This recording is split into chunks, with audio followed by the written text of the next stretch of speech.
So I'm currently watching the anime Insomniacs After School. The book I'm currently reading is Shadow Ticket by Thomas Pynchon. I'm also reading this manga by the creator of One Punch Man called Bug Ego, and it is insane. Video game-wise, I'm still playing Metal Gear Solid 5. I've just unlocked the Man Who Sold the World mission, so I'm almost done. This is my third replay. And this is my current favorite YouTube thumbnail. Or...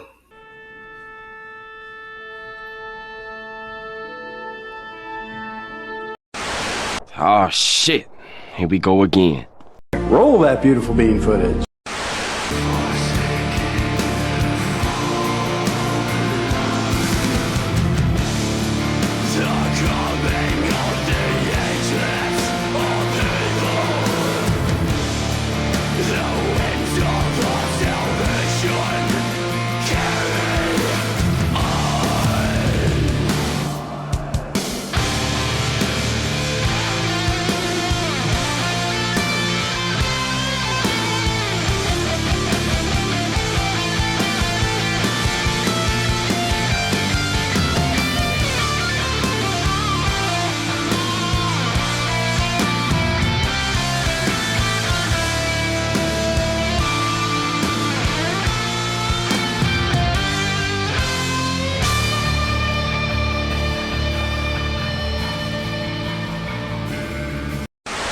Welcome back to the channel, everyone. I'm Saladino.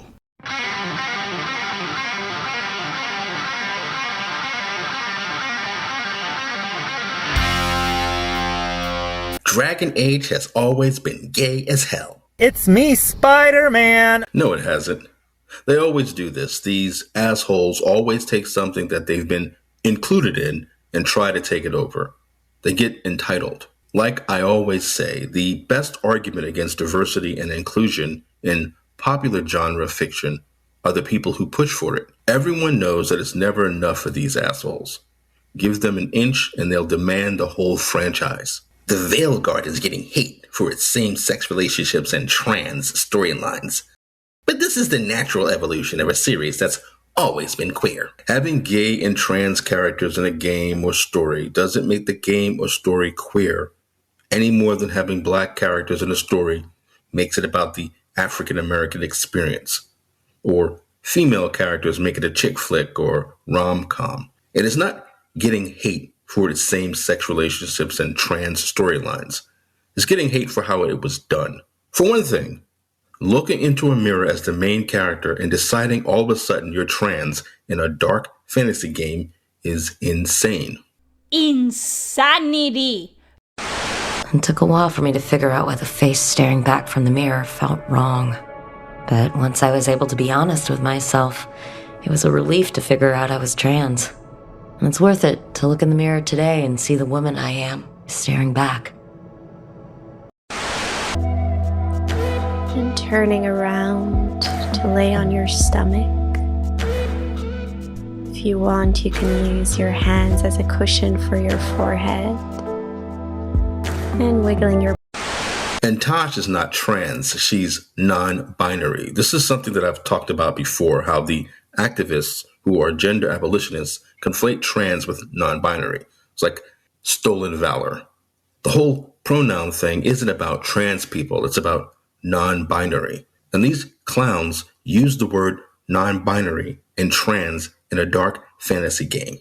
And this moron is acting like it's an evolution of the previous games to use everyday terms in a fantasy game where people explicitly go to get away from the real world. This is another article by Kenneth Shepard, the goofball who wrote the article about how Bioware didn't celebrate Dragon Age Day that I did a video on recently. That article sucked, but this is even worse. It's even more disingenuous. Wait, hold on. It's nearly impossible to talk about Dragon Age the Veilguard on certain sectors of social media without being overrun by people who have a vested interest in seeing the game fail. I'm pretty sure this guy is mainly on Blue Sky, so he's not really talking about people speaking to him, unless he means Kotaku tweets getting roasted. But the game did fail. All that rich, come on! And people's vested interest in it failing is mainly down to those of us who are tired of activism in media wanting the higher-ups who keep listening to idiots who pretend there's a modern audience for popular and established franchises that hate everything that made those franchises successful to stop hiring these fucking people and stop race swapping and gender swapping and making everything lame and gay. Back to the article. There are plenty of criticisms to levy at the fourth entry to Bioware's fantasy RPG series, such as its lack of choice continuity from previous games and Wheaton-esque quips sprinkled through its dialogue. It's not just Wheaton-esque quips sprinkled through its dialogue. Pounding that snake's nose, she's still holding the ruby in her other hand. Maker's panties, I was so proud. Shit. They're still holding it, sorry. What are you doing? Pulling a barb. Oh, okay. A barv? Okay, you guys. There's a large half cheese, half sausage. Look at how good it looks. Needs a minute, huh? So good, and it's not even done yet. And if you're a CRPG diehard, you're probably not too thrilled by it pivoting hard into an action RPG. But most of the time, these criticisms are buried under or wielded by people who are being pretty blatant that their real issue is that the Veilguard features queer characters who are actively presenting as such. When he says actively presenting as such, he's being disingenuous. It's not actively presenting. It's their entire fucking personality. Tasha's an asshole. And her stupid-ass storyline where she's being a bitch to everyone because she doesn't feel like a man or a woman has nothing to do with why people play video games. Sorry, didn't know you two were in the middle of... Excellent. Come in. We could use a second sober voice. I'm not drunk. You're drunk. It's a figure of speech.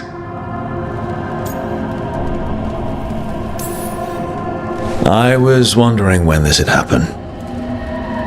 I don't follow. You two didn't seem to be bonding. I need one of these little needle things to dig some crap out of my armor. Death Mage won't give me one. First, a bone threader is an extremely delicate instrument. Second, it's Emmerich.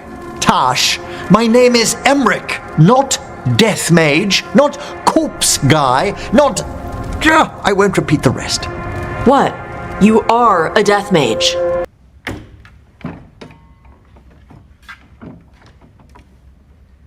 What?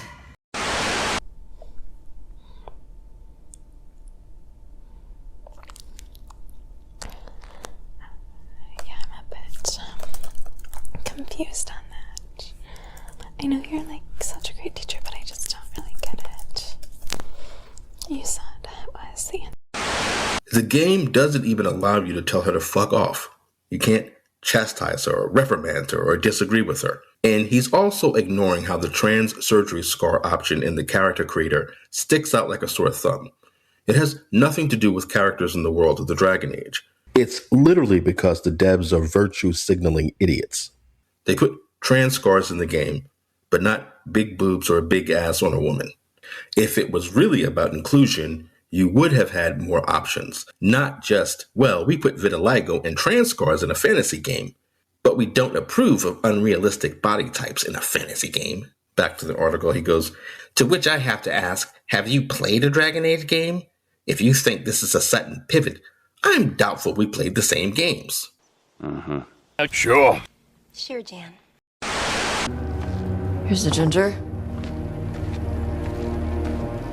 Thank you. So, I'm non-binary. What does that mean? Let them know about lock off. Hey yo, little man, what you know about lock off? What? Everything lock off. What? Bro. If you open up the user reviews on critic aggregate site Metacritic, you'll find dozens of reviews from people calling the Veilguard every variation of forced woke propaganda a thesaurus would provide. Thesaurus Rex. Google user reviews are pretty much the same. There's not even an attempt to intellectualize the bigotry. So this asshole is pretending that when you say forced woke propaganda, It's bigotry, as if forced woke propaganda is a good thing. Having diverse characters in a game isn't what is meant by forced woke propaganda. Some other platforms like Steam, Xbox, and PlayStation storefronts fare much better, and notably require you to own a game before you could rate it. So it's not quite so easy to drop a hateful comment drive-by. Forced woke propaganda. I imagine the average bigot isn't willing to pay $60 to $70 just to post something hateful that will get taken down or caught in moderation.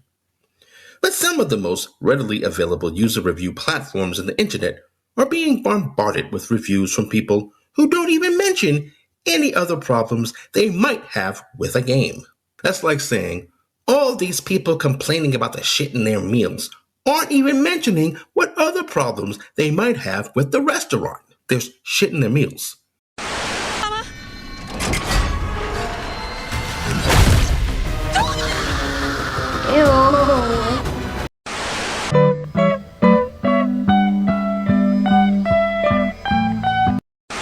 The mere existence of queer characters is enough to merit 1-star reviews. Metacritic even released a statement to Eurogamer about the clear review bombing going on. Don't even mention Eurogamer. They gave the game 5 stars, and then this cuck a year later goes, well, actually it's not really 5 stars. I take it back. It's not the mere existence of queer characters. He knows that. Everybody knows that. He's doing that thing that the artist formerly known as Your Boy Zach, before he transitioned into Nerdette's newsstand, used to call Gaga Google games, where they pretend not to understand what the argument is about and make a straw man argument out of being reductive. What's the tweet? Discourse with the left is impossible because they pretend not to understand the argument, something like that.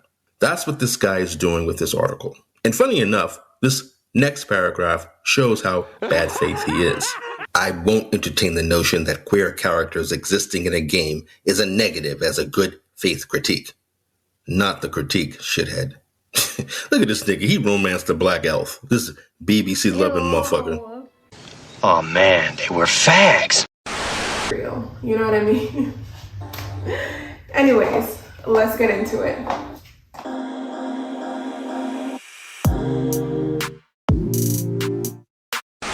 Anyway, back to the article.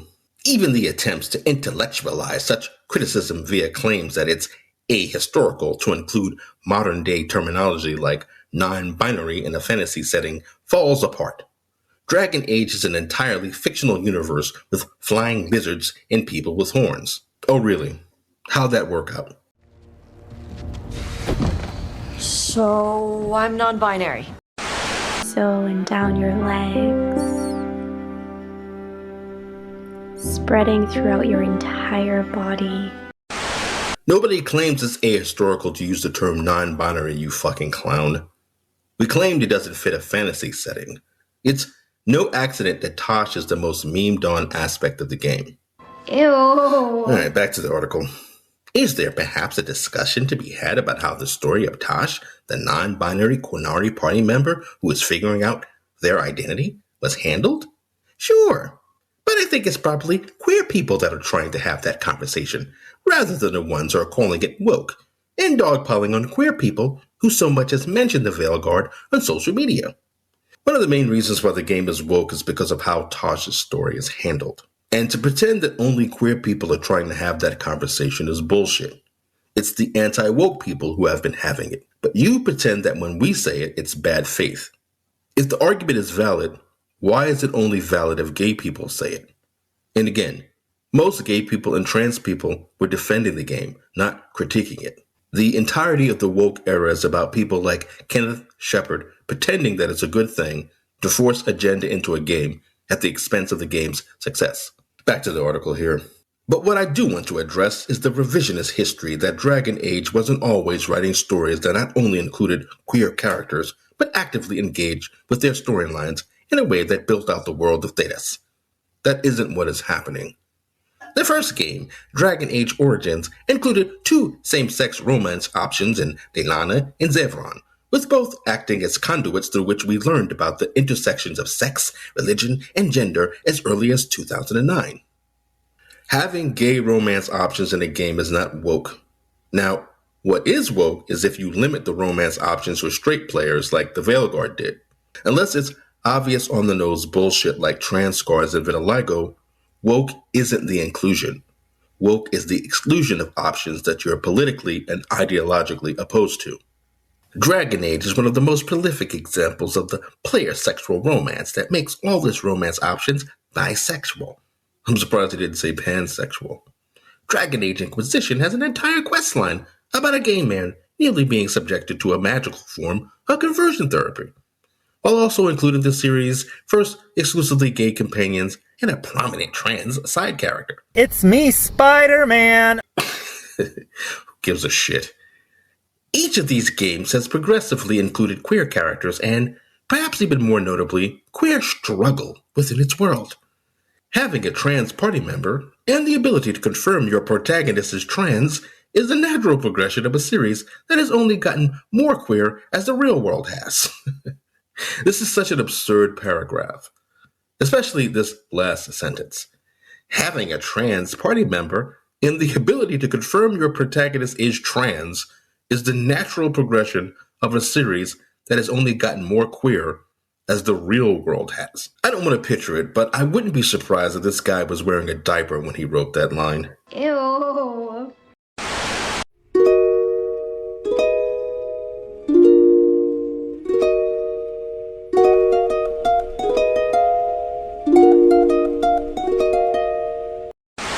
The world isn't that queer.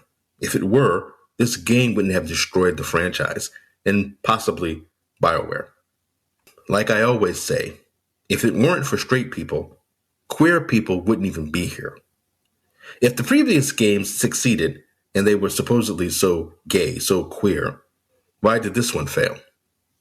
So I'm going to skip over some of this because he starts talking about how there's always been anti-gay backlash, at one point going, many of us who have been around BioWare's orbit for decades have seen the way bigots have expressed full concern as a thinly veiled effort to strip Dragon Age of its queer legacy.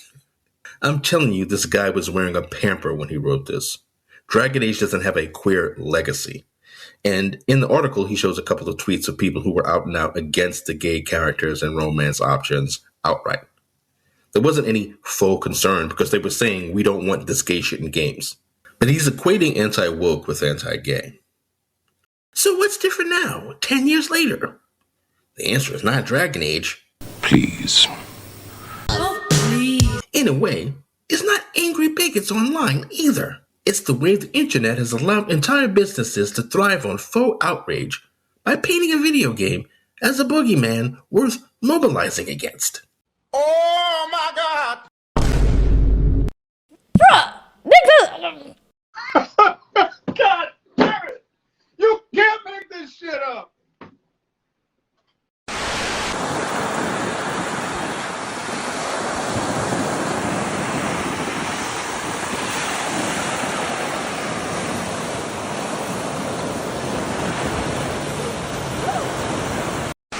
The complete lack of self-awareness. To write a sentence like, it's the way the internet has allowed entire businesses to thrive on faux outrage by painting a video game as a boogeyman worth mobilizing against, and not stop and go. Hey, you bundle of sticks. That's literally how we got here in the first place. That's what woke means. It doesn't mean queer people just existing. It means the way the internet has allowed entire businesses to thrive on faux outrage by painting a video game as a boogeyman worth mobilizing against. Then, to show you how truly brain-rotted he is, he goes on to say, the internet is broken, and when it feels like we have no power to fight about anything else, people resort to fighting about a video game like it's activism. Huh? Again, dipshit, that's what we mean by forced woke propaganda. For some reason I typed forced work propaganda, but that's what we mean by forced woke propaganda.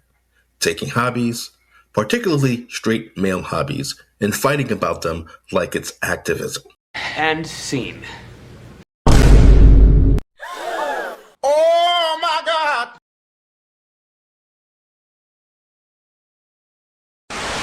Feature riding is my new favorite thing. Come see.